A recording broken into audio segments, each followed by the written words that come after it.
congratulations, a terrific movie. Thank you. I think they had a lot. Well, I don't know if fun is the word. Was it fun? Yeah, it was definitely fun. It was. I mean, it was fun to play a character so different from what I had ever done, and so many different kind of layers to him. You play so still, which is really chilling. Mm-hmm. You know, I mean, it's true. You have this neutral thing where it's like, trust the guy. He seems nice. Yeah. Is there something? You know, how deliberate? How long did it take you to get that sort of into the character?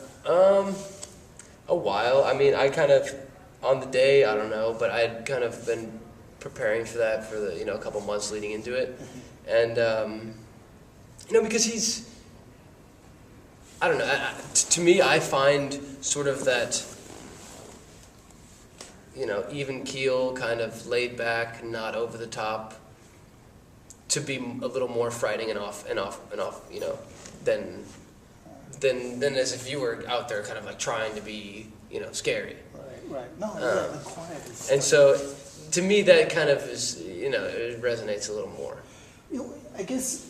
Can you talk a little bit about like sort of preparing the interior of the character, psychology? Mm-hmm. I understood from the notes you sort of had him. He sublimated all of this, and he didn't actually do anything mm-hmm. in the past. I mean, so can you talk about arriving at that sort of, or is that accurate?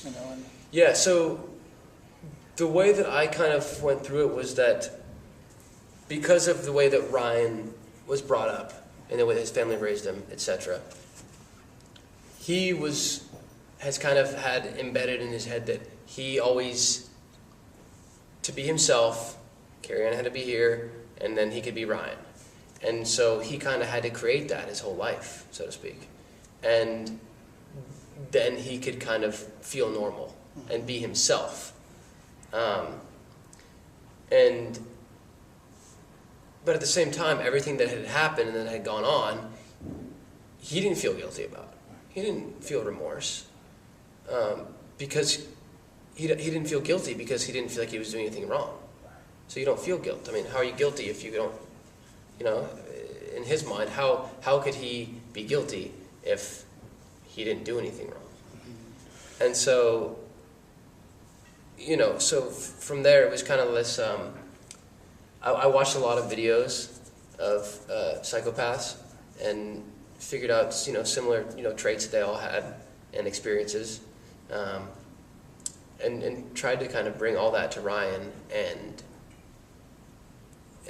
combine it all and create this character. And with Marc Tondrai, we kind of created a backstory for all of it, and then just an idea of where he was coming from in every scene. Also, just when you walk into the room, okay, like he just did this, whatever it was. As irrelevant as it was to everybody else, it gave me a mindset to be into in every scene. Mm-hmm. Talk about what was harder then? Was it the action scenes or the dialogue scenes? Because it's very complicated for a character that way. Obviously, you have some pretty tough action scenes. Mm-hmm. You don't want to hurt Jennifer and stuff like this. So, I mean, compare those two. Yeah, they're all so different. You want to be in character as much as possible, but at the same time, you want to keep everything safe. And I have a lot of action scenes with a lot of different people in the film. And so those are more technical, but at the same time, I'd say they're more difficult on a technical level. And then the other stuff, to me, is just more challenging because you want to you got to show all, these different emotions, and a lot of it is internal with him. Sure. So you got to figure out how to show that. Okay. And then kissing Jennifer, talk about those scenes. Are those hard scenes to do? I mean, are they awkward, or what was that day like? They're not awkward. I think the first kiss is like a little bit awkward, maybe. But then after that, we were really good friends, and so it's at that point it becomes like it's really not that big of a deal. And after okay, we have to do another take. Okay, then it just becomes like we're saying lines. Literally, it just turns into like dialogue almost. Right. And have you remained friends with her? Do you keep in touch? Yeah.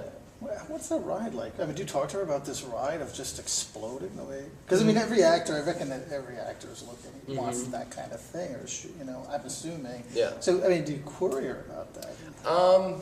Not a lot, and she's been so busy that I haven't had that much time to talk to her recently. You know, which I mean, I get it. She, you know, she's got a lot going on. Yeah.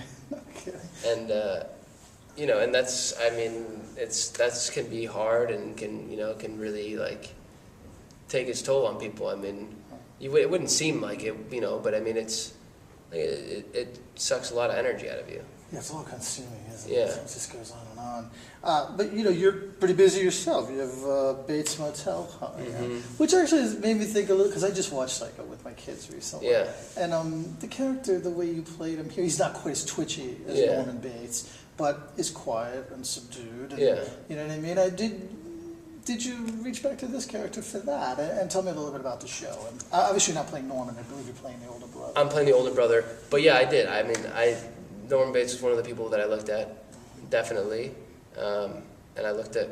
I kind of just looked at different characters who I really enjoyed in films that I thought were kind of similar to the qualities that I wanted to bring to Ryan. Norman Bates was one of them.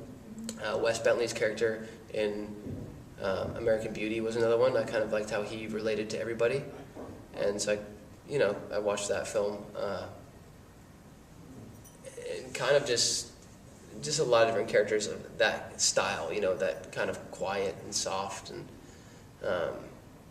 but Bates Motel, no, it's totally different. Came out of nowhere, kind of ironic that doing that now. Now you're the bad boy in that, but you're the good boy. Yeah. You're not the psycho. Yeah. So yeah, just a little bit about that dynamic, because I just want to get some of this when that show goes on. Yeah, it's in comparison to this, or Yeah, actually both. Yeah. or just what it's all about and everything. Yeah. Well, I'm going to play Dylan Bates in it, who's Norman's brother. And honestly, I've seen the first 3 episodes, which are awesome. I think everybody's going to love the show. I think what's cool about Dylan is he's an unknown character. Nobody's ever seen him before. And I think that's interesting. It gives us, you know, kind of as a whole a lot to play with.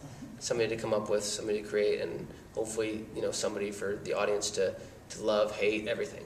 Does he have any of the sickness that his little brother has? Up until this point, not that I know of. So he's the good one. Now, quickly, a couple more things we're going to get to. Now, the director evidently had this massive Bible, right? Uh-huh. How was that helpful for you? Was that a good route? Because what I understood in notes, he's like, if you have any questions, just look at the Bible. Yeah. That way you don't have to answer the questions. But, you know, did it have everything you need, or did he constantly refer you to the Bible, or was that useful, or did you like, just talk to me, I want to know from your mouth? Yeah, no, the way that it kind of worked was Mark put all this time and energy into coming up with the Hates Bible going into day one. And even before that, he handed this to me a month before production ever began. And so after I kind of went through it and got an idea for what he saw the movie, you know, the film as a whole, the characters and everything as, then we spoke and I kind of gave my input on what I thought. And then kind of basically create it on paper, but more so just to have it there, so I've thought about all this. So it's all in the back of my mind as I'm playing Ryan. And so for me, I paid less attention to his ideas for the movie as a whole, besides after reading them one time and saying, okay, this is going to be, you know, awesome. After that, I was more focused on just Ryan. I just want to know about me. I want to know, you know, everything about my backstory, about his history, his family, everything. And then we played with that and really gave me, you know, kind of this foundation to kind of start it all on. Did he? I know he received the script. I believe Jonathan Mostow did the first draft or the original. Evidently he reworked it quite a bit. Did he rework it with your suggestions? Did he consult with the cast a lot on what kind of things we might do? You know? The original reworkings he did on his own, but then while we were up there filming, you know, whenever you're filming, there's constant rewrites and stuff going on. And while doing that, then yeah, he took our advice, you know, if we had any, and was very open-minded to everything. Any mishaps on a set? Because there was some physical stuff. Did you get hurt? Anybody get hurt on this? I mean, besides the, you know, occasional get the wind knocked out of you or this and that, no, not too bad. Nothing. Did you get the wind knocked out of you? Nothing too bad. I'm sure I've done that. I've broke this knuckle on a film once, and I'm in this scar, here, some stitches, and I've done a little bit of everything on films. Good But stuff. nothing too bad here. Just real quick now, Disconnect, I believe you have coming up. Do you want to tell me, what can you tell me about that? Disconnect is a film that takes the idea of basically how we, in modern times use technology to communicate and how it affects our daily lives.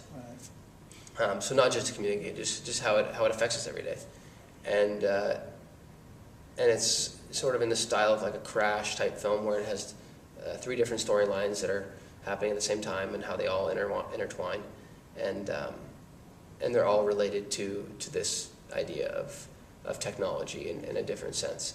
I play an internet webcam stripper who meets Andrea Riseborough's character, and she's a reporter and she wants to report on this web porn essentially, and kind of uses me, and then we sort of fall in love, but she's older than I am, and it's this whole thing.